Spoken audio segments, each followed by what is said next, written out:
What if the universe isn't something you live inside of, but something that lives inside of you? What if reality isn't waiting to be found, but waiting to respond? For centuries, we saw the cosmos as a vast machine, ticking forward like an indifferent clock, a place of fixed parts and cold precision. But quantum physics tore that illusion apart. It didn't just open the door to mystery, it blew the hinges off. In the subatomic realm, nothing exists in a definite state until it's observed. A particle is not a particle, but a wave of infinite possibilities until awareness touches it. Then, and only then, it becomes real. This means you are not separate from the universe. You are the observer that calls it into form, the silent trigger through which potential becomes matter. Thomas Young's double-slit experiment made this truth visible. When electrons travel through two slits unseen, they behave like waves, passing through both paths at once, existing everywhere and nowhere. Yet the instant they're watched, they choose. One slit, one route, one outcome. Awareness changes behavior. Attention alters matter. It's not your dreams that shape the world, but your presence. This isn't mysticism, it's science. Every laboratory that repeats this experiment finds the same result. The universe waits for consciousness before deciding what to become. But why does observation shift reality? Here, physics begins to echo the whispers of mystics. Consciousness isn't trapped inside the skull. It is the very field from which all things arise. Max Planck said it best. I regard consciousness as fundamental and matter as derivative from consciousness. The field doesn't respond to your eyes, it responds to your frequency, to your emotional tone, your intention, your inner coherence. Two people can gaze upon the same world and see completely different realities, because it's never what you look at that matters. It's the energy behind your looking. Observation isn't about staring, it's about resonance. When the mind and heart move in harmony, when brainwaves and heartbeats find rhythm, the body becomes a broadcast tower, sending out a clear electromagnetic signal. The field mirrors that signal back as synchronicities, openings, manifestations. But when you observe life through fear or lack, the signal distorts, and so does your reality. You can't whisper abundance while vibrating scarcity. The universe doesn't speak words, it speaks frequency. Each thought sends an electrical spark. Each feeling radiates a magnetic pulse. Together, they create your unique electromagnetic signature, your broadcast to the field. And just like a radio, the field tunes itself to the dominant signal. Not to what you wish, but to what you are. This is why a 5-minute meditation can't outweigh a day filled with worry. It's not the conscious mind that manifests. It's the coherence between heart, mind, and energy. When you step into a room feeling unworthy, the world bends to meet that vibration. The air thickens. People mirror your contraction. You think reality is proving your fear true, but in truth, your field is collapsing the version of the world that matches your state. This isn't mystic punishment, it's energetic precision. Life mirrors your coherence. Most people collapse realities unconsciously, recreating their wounds, their doubts, their old stories. They wait for the universe to choose them, not realizing they're choosing every moment through their vibration. Here is where responsibility turns into power. Because if you can unconsciously collapse realities through fear, imagine what happens when you do it through intention. When you observe through gratitude, wholeness, and certainty, not someday, but now, the field must mirror that back. Not because it favors you, but because that is its nature. Think of the quantum field as an infinite ocean of possibility. Waves of potential stretching endlessly, some near, some far, each one waiting for the touch of your awareness to rise into form. The waves nearest to you are easy to reach, realities that already hum within your range. But some waves drift far beyond the shore. They carry the lives you dream of, yet quietly doubt could ever be yours. Each thought you think sends a ripple through that infinite sea, and when emotion fuels it, the ripple strengthens. The more coherent your signal, the more powerfully it moves through the field. Eventually, one of those waves answers your vibration and collapses into form. That's not magic, it's magnetism. Not force, but frequency. So ask yourself, what waves are you collapsing? Do they mirror your truth or your fear? Here's the quiet paradox. Most people don't collapse the future they desire. They collapse the one they expect. Expectation is simply belief worn into the body, emotion rehearsed so often it becomes law. You may claim to want change, yet if your energy is still knotted in the past, entangled in guilt, lack, or victimhood, you're still viewing through the lens of limitation. You cannot collapse abundance while vibrating scarcity. You cannot birth healing while pulsing fear. The field is neutral, but your observation is not. And that's where all your power lives. So what happens when you begin to observe reality, not as it is, but as it could be, and you feel it as though it already exists? When your body becomes a living memory of a future that hasn't happened in time, but already exists in vibration, you step out of waiting and into creation. You stop chasing outcomes and start tuning to them. Manifestation stops being effort, it becomes resonance. But if this is true, why do so many still struggle to manifest even when they understand the science? They visualize, they script, they feel it deeply, and yet nothing shifts.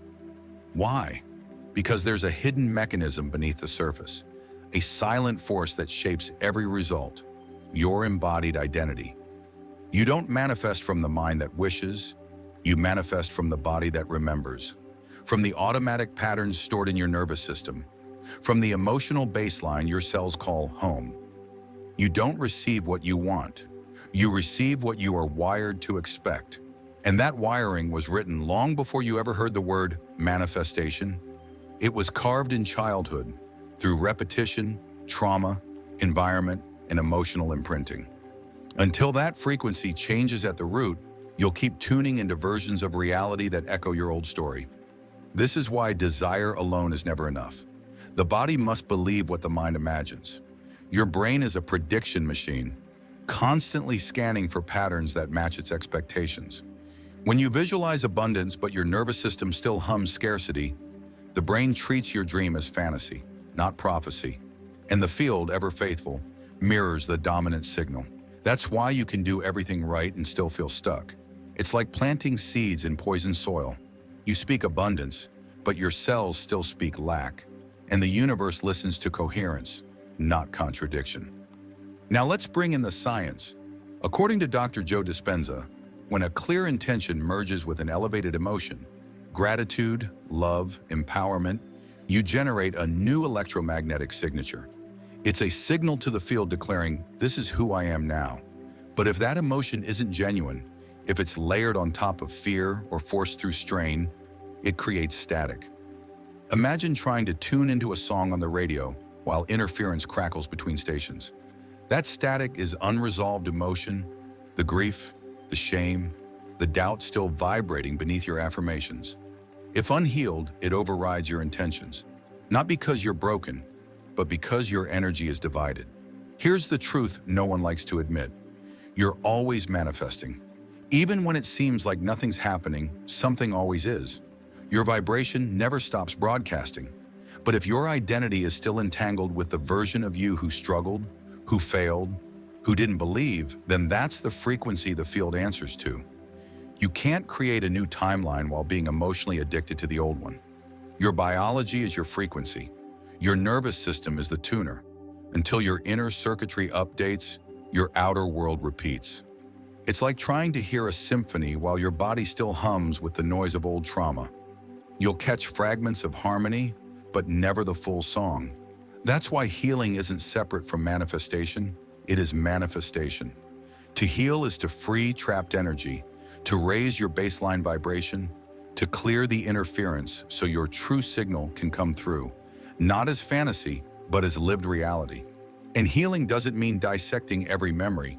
It means finally feeling what you once suppressed, because what you resist stays dense, and what you allow dissolves into flow.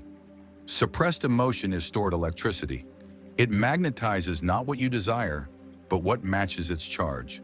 This is why the law of attraction without the law of vibration will always feel incomplete. The universe doesn't read your vision board. It reads the emotional imprint your body repeats. But this doesn't mean you must fix yourself first or stay high vibe all the time. What you need is honesty. To see the space between what you say you want and what you truly believe you can have. To feel the fear beneath your affirmations, the grief beneath your hope, and meet them not with rejection, but with compassion. Because what you meet with love, you integrate, and what you integrate becomes power. Here lies the final layer. Most people manifest from wanting, but wanting vibrates lack. To want is to declare, I don't have. And in the quantum field, that becomes the reality you inhabit. You're not punished for wanting, but you are magnetizing from it. Neville Goddard called this the law of assumption, to live as if the desire is already fulfilled. Not to trick the universe, but to synchronize with it. When you assume, you become. When you become, you collapse. And when you collapse, time folds inward and the future becomes now. So manifestation doesn't fail because you're lazy or unlucky. It fails because you try to change outcomes without changing identity. You attempt to build a new reality while your chemistry still sings the song of the old one. The field doesn't respond to your schedule, it responds to your signature.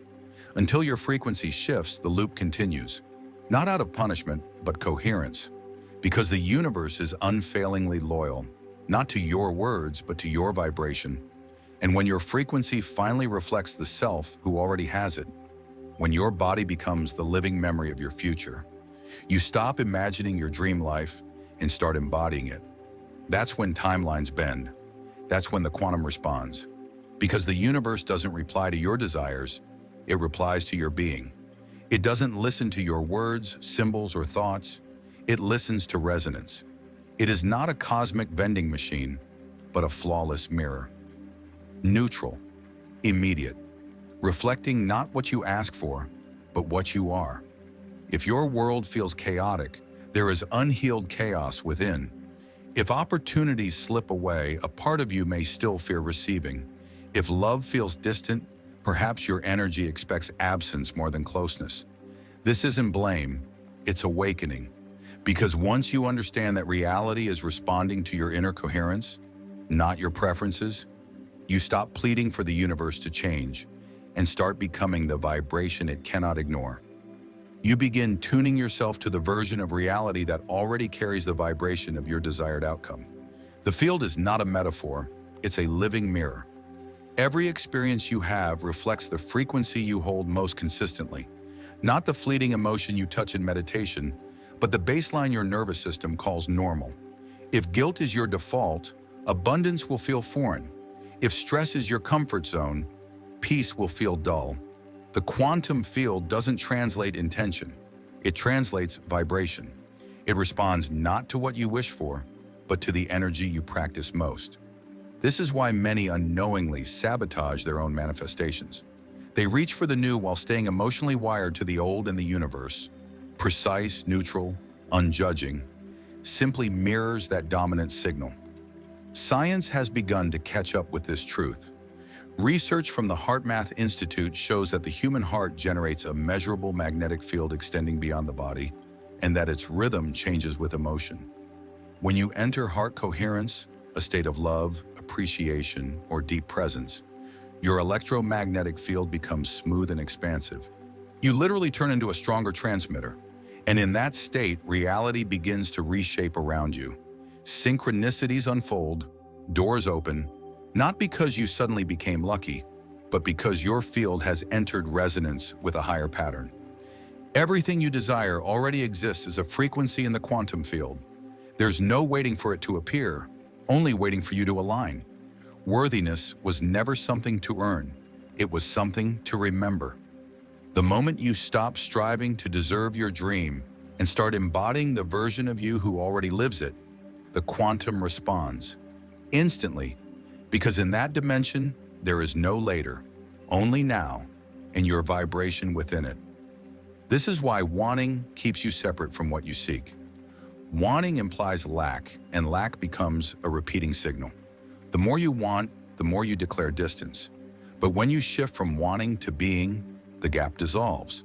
You stop sending messages of absence and start radiating unity with the frequency you call your future. That's when reality echoes your energy in visible form, not through effort, but through match. So ask yourself, If the version of me who already has everything I desire were living this exact day, how would they think, feel, move, speak, and decide? This isn't fantasy, it's integration. Because the moment you embody the version, you activate its timeline. Sustain that vibration, and matter begins to organize itself around your signal. This is not magic, it's mechanics. Vibrational mechanics. True manifestation isn't about doing more. It's about cleaning your frequency. It's energetic hygiene, releasing the unconscious broadcasts that distort your field, the fear you hide beneath ambition, the resentment you mask with politeness, the shame buried under constant productivity. These emotional echoes still transmit, and the field, ever sensitive, responds to them as faithfully as it does to your affirmations. The real invitation is to notice what you are being, not just what you want. Life becomes your mirror, revealing your dominant vibration in every pattern, every interaction, every delay. If you can look at that reflection without judgment, you'll uncover the exact coordinates of your next transformation. From there, the question changes.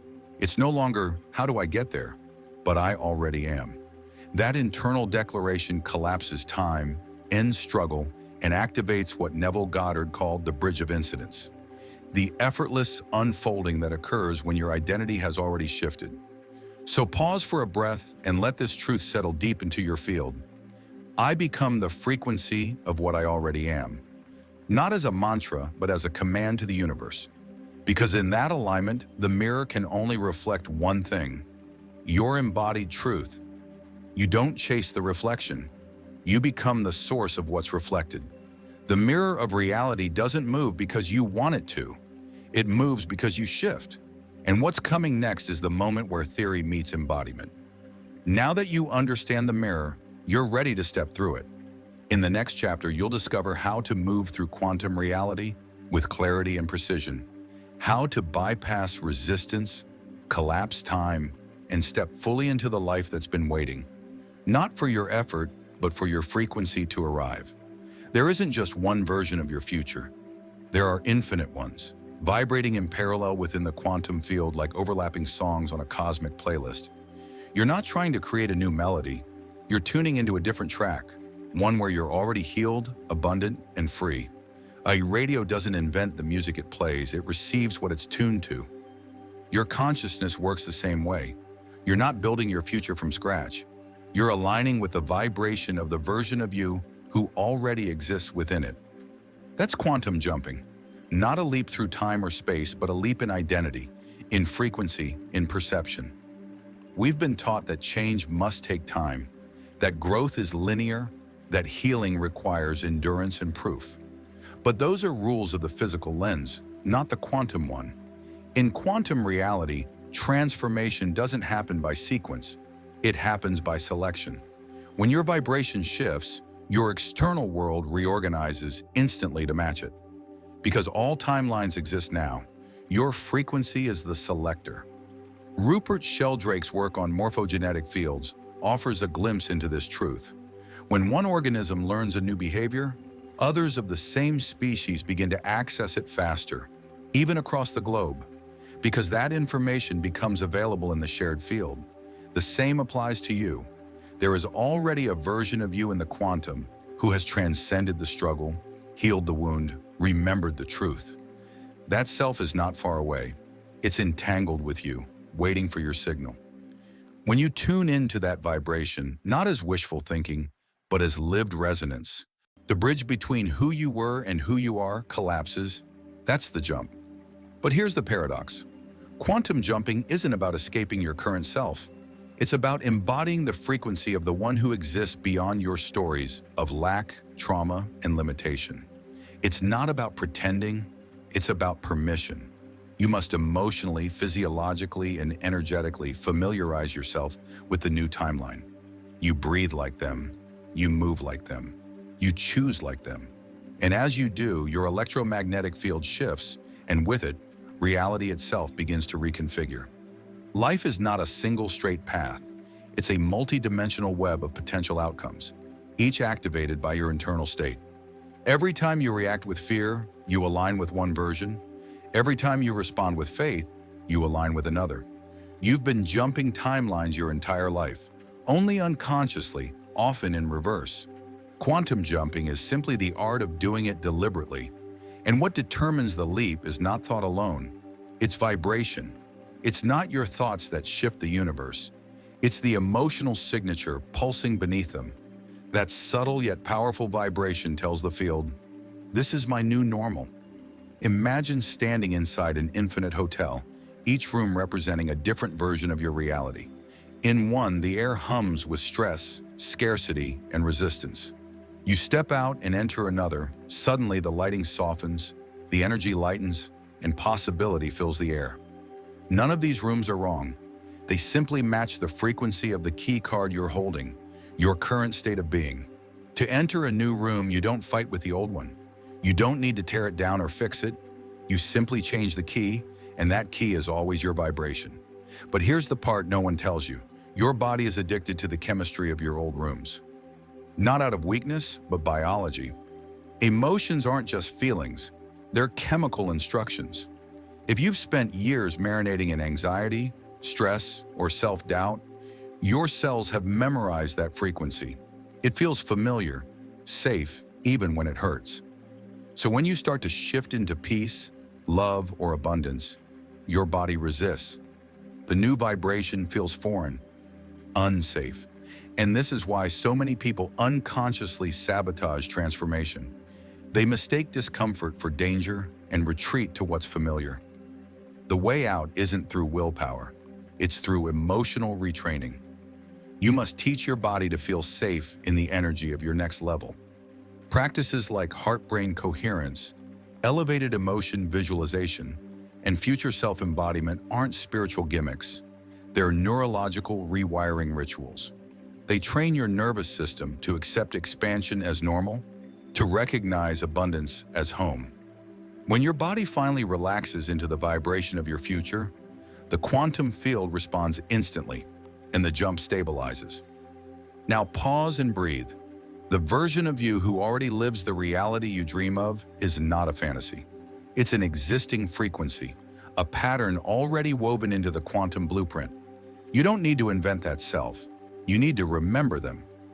Each time you choose coherence over chaos, presence over panic, faith over fear, you synchronize with that version. Every choice becomes a jump. Every moment becomes a bridge. Start with stillness. Stillness collapses noise. In stillness, the momentum of the old identity loses power. Then feel, really feel, the emotion of your fulfilled future, not as something distant, but as something familiar. Let your body memorize the sensation of already being there. Let your breath anchor it. When you open your eyes, carry that vibration into action. That single decision becomes the shift. That shift becomes a pattern. That pattern becomes your new signature, and the field reorganizes itself around that signature. Quantum jumping isn't about becoming someone else. It's about peeling back everything that isn't you. You don't need to push harder, you just need to tune cleaner. Because the moment your vibration harmonizes with the version of you who already is, you don't attract your dream life, you arrive in it. And here lies the profound truth. This arrival isn't just personal, it's universal. When you embody your quantum self, you don't merely shift your reality. You become a living portal of transformation for the collective. You are not here to chase your future, to endlessly heal, to prove your worth, or to wait for divine timing. You are here to remember, to realize that the future you long for is already coded within you. The reality you desire isn't something you pull toward you, it's something you unlock through your state of being. You are not separate from the field. You are the field in form. The portal is not external, it's internal. The key has always been your frequency. This is what both the mystics and the physicists have been pointing to in different languages. Consciousness collapses reality. Not the frantic, overthinking kind of consciousness, but coherent presence, the kind that vibrates with certainty and calm. The moment your inner state becomes emotionally indistinguishable from the version of you who already lives your desired life, the field responds, not out of luck or favoritism, but because it must. That is the law of resonance. That is the intelligence of the quantum. And the greatest illusion of all is thinking you must wait for your life to change before you can become different. When in truth, life changes because you do. You are not here to chase your future. You are not here to fix yourself endlessly or wait for the right alignment of stars. You are here to remember that the future you seek is already encoded within you. The reality you desire isn't something you attract. It's something you unlock through your state of being. You are not separate from the field.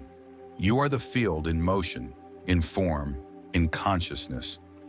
Every thought, every breath, every choice is a message to the universe. This is who I am now. And when that message becomes coherent, when your energy, emotion, and intention align, the mirror shifts. Reality reorganizes. The wave collapses in your favor. Not because you forced it, but because you finally remembered the frequency that was always yours. So this is not the end of your journey. This is the ignition of your embodiment. You've learned enough. Now it's time to become what you know. Stop waiting for the signs. Become the signal. Stop hoping for the shift. Be the shift. Stop chasing the light. Realize you are the light. Because every time you choose presence over fear, coherence over chaos, love over doubt, you reprogram the field. You rewrite the collective. And through you, a new timeline awakens. This is your moment. Not to learn more, to remember more, to walk as the frequency that changes everything.